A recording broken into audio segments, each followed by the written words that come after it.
Hello everyone and welcome to another video. Today we have what I would call maybe an urgent care video, because this sword, as you can probably already see from that distance, but I'll show it close up just in case it's not visible on camera, is in need of some very urgent rust removal. So what I have here, some of you may have already seen it, I've posted it in a few groups online, but it's a Dutch, although some have hinted maybe Belgian, Mameluke sabre, Mameluke style sabre. And we're going to dive into the history of the sword and kind of look into its context and everything in a future video. But what I really want to do today, without delay, is to remove the abundant traces of rust you can see on the blade. We'll look at it in detail in just a moment, but basically there are some faint engravings on the blade, and I really don't want to leave it even one day extra with all this active rust eating away at it, because that's only, well, it's not helping anyone and it's damaging the sword, of course. So what we're going to do today is wipe it with Autosol and a cloth, maybe a sponge, and see what we can remove at a first pass. And I think that's going to be enough to remove most of the rust. It doesn't seem to be too deep or too aggressive, although there is a lot of it. And once we see what's underneath, we're going to maybe figure out what next steps to take in the conservation and restoration process. So, as it's urgent, I'll stop talking and we dive into the cleaning. Okay, so we'll grab our rag and start rubbing in one spot here, for example.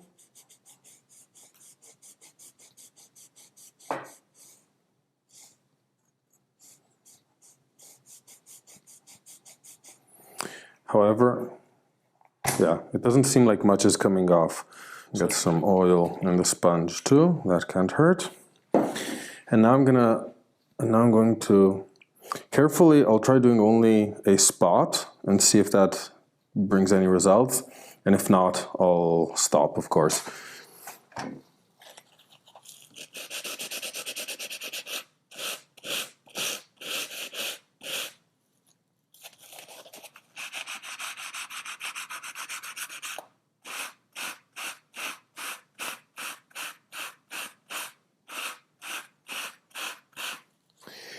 I think you can already see the results. It seems to be working way better than just the rag.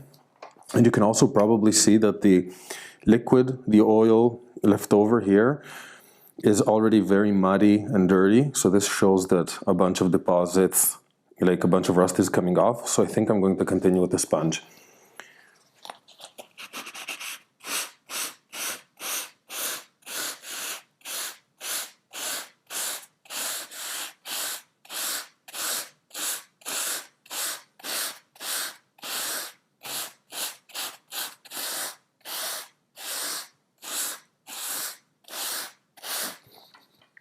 I think you can definitely see it's working. Well, it's working. We'll see about that, but at least it's working in the sense that a bunch of dirt and grime is coming off. And one tip you always want to keep in mind when cleaning a sword is to always clean it across the length of the blade rather than this way, and especially not mix or make circles, because any kind of micro scratches or anything that may mark the blade will be impossible to fix, or will stand out like a eyesore if you do it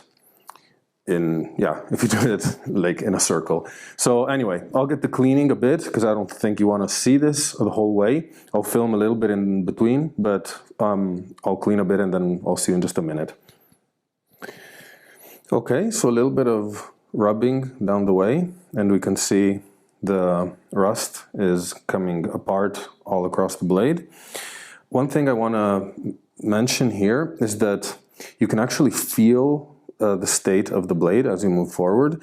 So as the deposits, as you remove them, basically, you'll feel parts of the blade be smoother, and wherever deposits remain, it's going to be more coarse at the touch. So if you're a bit careful and watch your sponge hand with care, they can pay attention to what you feel. It should be fairly easy to spot where deposits remain and where they don't. So, for example, here you can feel, maybe, I don't know if you can hear, but it's quite smooth. And as I move here, for example, it's way more coarse.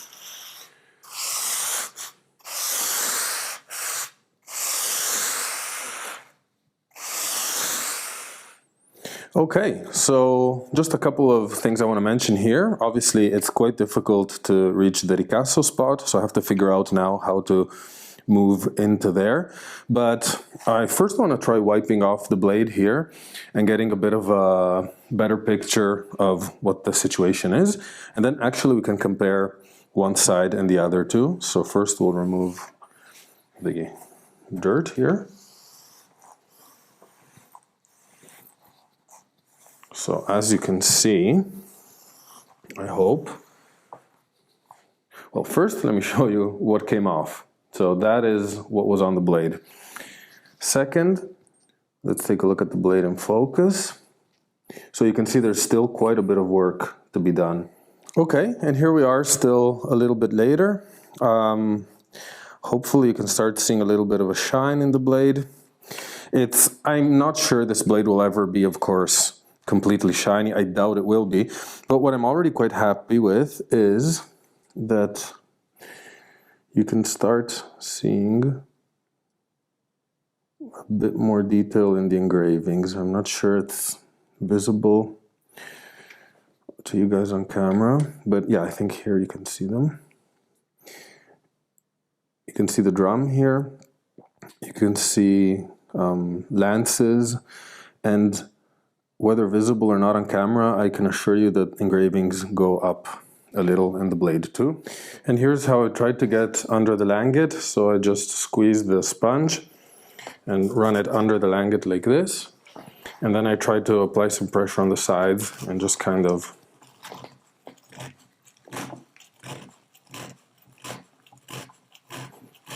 it will never be perfect with this method. It's not, I think, detailed and careful enough to be able to, and precise enough to be able to reach every spot under the langet, but it should be good enough at least to ensure that the rust is not active anymore.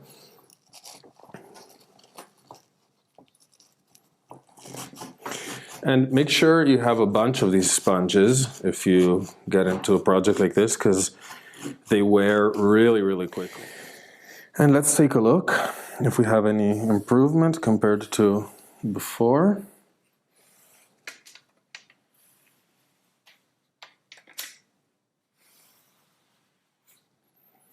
There we go. I'll try cleaning under the langets too, although I don't expect any crazy results here. But at least we can get that dirty oil out. But yeah, at least the red rust is gone. Also on the spine. It's far from being a shiny, beautiful blade. You can tell obviously that it's gone through some abuse, but I think it's already quite a nice step ahead compared to what we had at the start of this video. I ran a little test with Autosol here on the spine.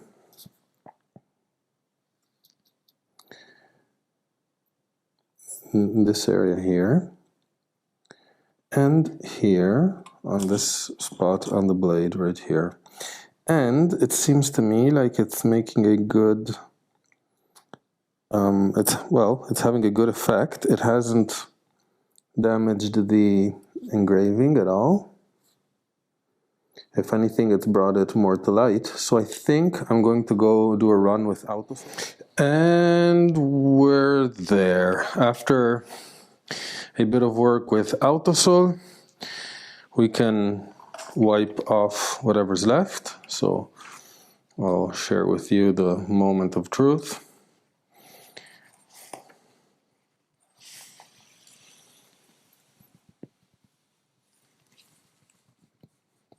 wipe this blade off. Here we go. And I think for today, this is all I'm going to do to this sword. I first want to get show you what came out of it. So you can actually see a little bit of the steel gray finally is popping out, but I don't think it's been done to the detriment of the sword. You can see it still has traces of deposits or old rust. So I haven't removed anything really, except for bring back a little bit of its original shine. So, and in terms of the engravings, we'll see them obviously in more detail in a further video, but they're definitely beautiful. Yeah, there we go. Unfortunately, this was probably gilded at some point and blued. I suppose there are some examples gilded and blued, but I think this is the best we can do with this sword for now. So this is it for now. If you have any tips, suggestions on how to continue this process, I'm happy to listen. I'm pretty happy with what it turned out to be like this. At least the rust is neutralized for now, but I'm not against doing a little bit more work on it to turn it into something a little more beautiful. And there we go, mission mostly accomplished, I would say. So if the goal of the video was to remove most of the active rust, so the red rust that was truly damaging the blade, that has been done. There's no trace of it anymore. However, I have the feeling that there's still more work that can and should or could be done on this blade. So the work that should be done is get here underneath the langets and in the more difficult to reach crevices and corners of the hilt and grip, because I feel like there's still a bit of rust or dust and garbage that can be removed. Also from inside this loop here, I haven't really gone there to clean. So a little bit of detail work needs to be done. Basically, what happened in this video was a first emergency pass, I would say. And the intervention instead I'm not too sure about doing, and I'm really on the fence about, is whether or not I should polish this blade a little more. I'm very in doubt. On the one hand, I think it would benefit from, well, a little bit more shine to the blade would definitely lend back to its dignity and original splendor. Of course, by a little bit of shine, I don't mean a full polish or something completely crazy. I just mean a few more passes with Autosol just to make it a little bit more sword-like. And the other reason is that the engravings are very well preserved. So, well, very well is maybe an exaggeration. A lot of them have been lost. But on one side especially, you can still see the traces of the engravings up to kind of halfway up the blade.